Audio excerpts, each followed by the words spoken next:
Hello, I'm the EDC academic. Thank you for watching. This video is going to be somewhat of a pocket dump, so I'm just going to get right into it. At the top here, we have this knife. This is one of my pocket fixed blades, and I only recently converted this to a pocket fixed blade because the reason I was carrying this knife for a lot of September is because I got this new sheath here. So I'm going to be talking more about the sheath than I am about the knife. But I'll go ahead and mention the knife. The knife is a knife by Victorinox. This is the Victorinox Outdoor Master. More specifically, this is the Victorinox Outdoor Master Micarta Small, just to differentiate it from the large version of this knife, which I also have. And I'll give a disclaimer up front that if I were to be in the market for a knife today, I wouldn't purchase this one. Not because there's something wrong with the knife itself. I do enjoy the knife itself, but because of the price. The price has more than doubled in the last 5 years. I got this pre-COVID for about $69. And for $69, I think that is a very fair price for what you're getting here. This is not a Swiss-made knife. This is of Spanish origin, made by Muela for Victorinox to their specifications. And so this is just a standard stainless steel. It's got the micarta handles. It has some red liners there. It didn't come with this lanyard. I added this lanyard. And it didn't come with this sheath. It came with this Kydex sheath here. So this is how it came, with the exception of it didn't have this lanyard on it. And I carried this by looping this around the sheath to one of the straps on my sling bag that I used whenever I'm walking my dog. So this would just dangle from my left-hand side, the left-hand side of my chest whenever I was walking my dog, and I could just reach up and yank the knife out of the sheath if I needed access to the knife.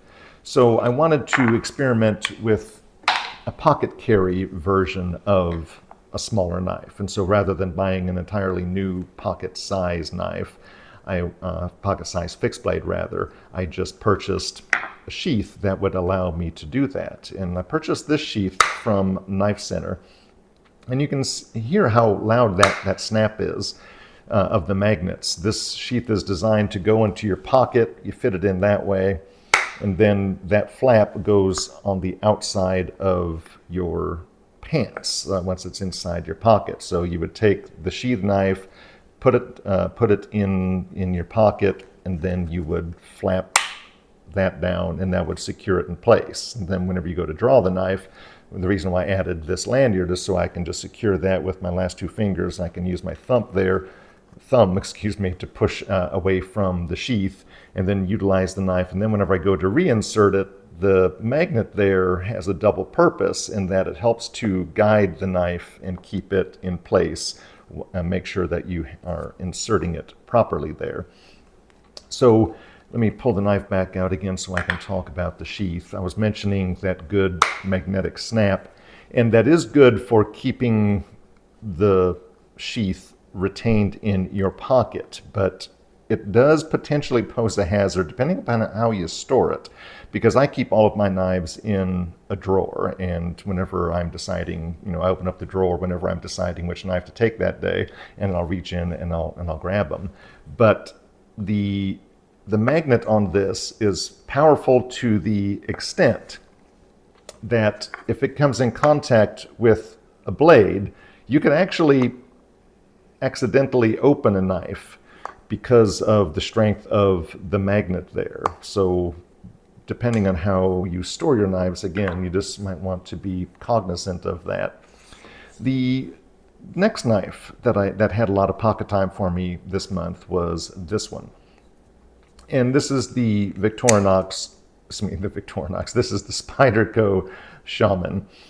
The Spyderco Shaman, this is a special version of it. This is a Knife Center exclusive that has the S90V steel from Crucible Particle Metallurgy, and it has the burlap scales here. So this is, the Shamans are widely available in the different types of sprint runs and varieties, distributor exclusives. This is a Knife Center exclusive, and I really liked the burlap micarta handles there.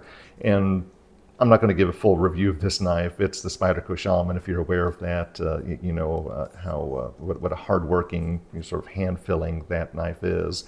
I've been really enjoying this. I'm still in the process of breaking it in. The compression lock isn't my favorite lock. I didn't buy this because of the compression lock. I bought this because of the other features of the knife. But that being said, it is everything that you would expect from Spyderco. It is it's a very, very hard-working knife, fits very well in the hand, has some very aggressive jimping there. So aggressive, in fact, that you can, even though it's not designed to be a front flipper, you can use that aggressive jimping for the purpose of front flipping it.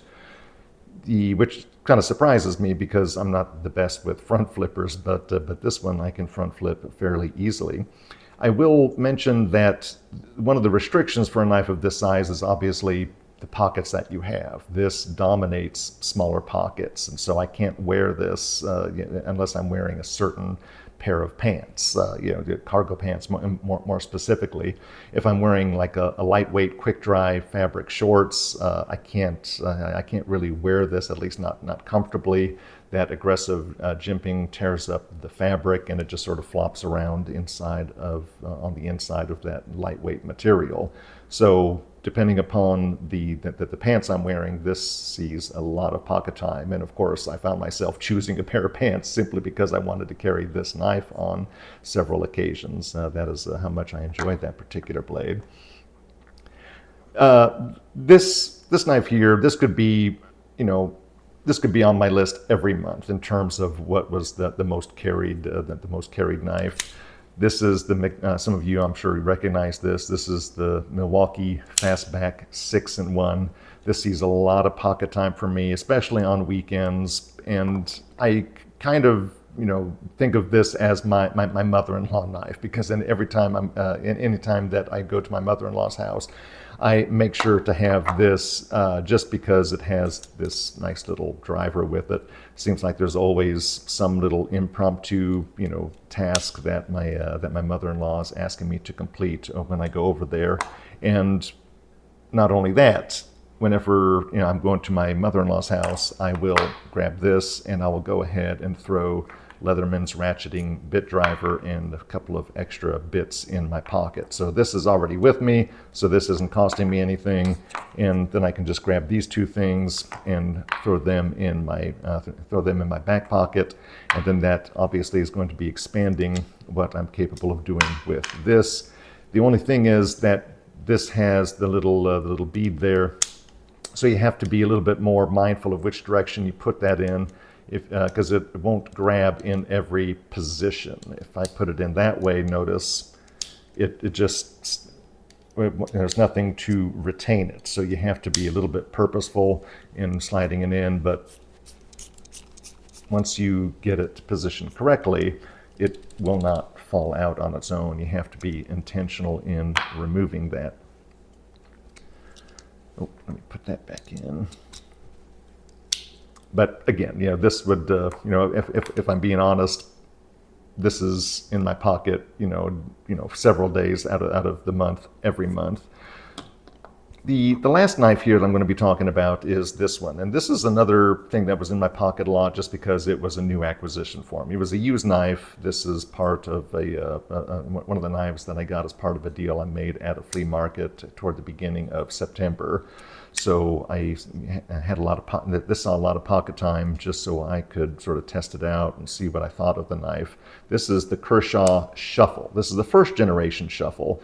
There is now a Shuffle 2 that has a little bit driver at the end. Not a bit driver. It has a 1/4-inch hex head receiver for bit driving capabilities at the very tip of it. The Shuffle 1 has the little screwdriver, pry bar, little scraper thingy there at the end with the bottle opener right there. And I will tell you that of the three tools on here, the knife, that little pry bar, scraper thing, and the bottle opener, the knife was the tool that I found myself using the least. I found the scraper there to be immensely useful. I spend a lot of time going to flea markets, looking at old knives, and oftentimes those old knives I'm looking at, they are quite stiff, they're quite rusty. It's hard to, get your thumbnail in the little nail slot.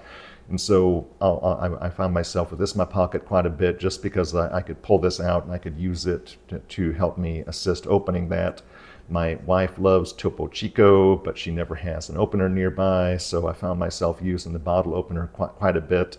Full disclosure, it usually took 2 attempts with this. The geometry of this isn't perfect, but it is effective at opening bottles, Topo Chico more specifically.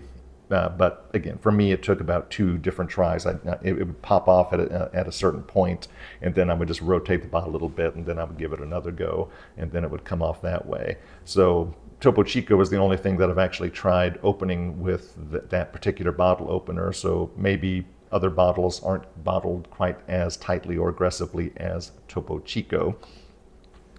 But those were the knives that I found myself carrying the most in September. Again, this was the Victorinox Outdoor Master, but I was carrying that primarily because of the sheath, because I wanted to get the sheath broken in, and it has started to break in very nicely there. The Spyderco Shaman, the Milwaukee 6-in-1 Fastback, and the Kershaw Shuffle. Some honorable mentions here in terms of things that I carried a lot were things that are just always with me.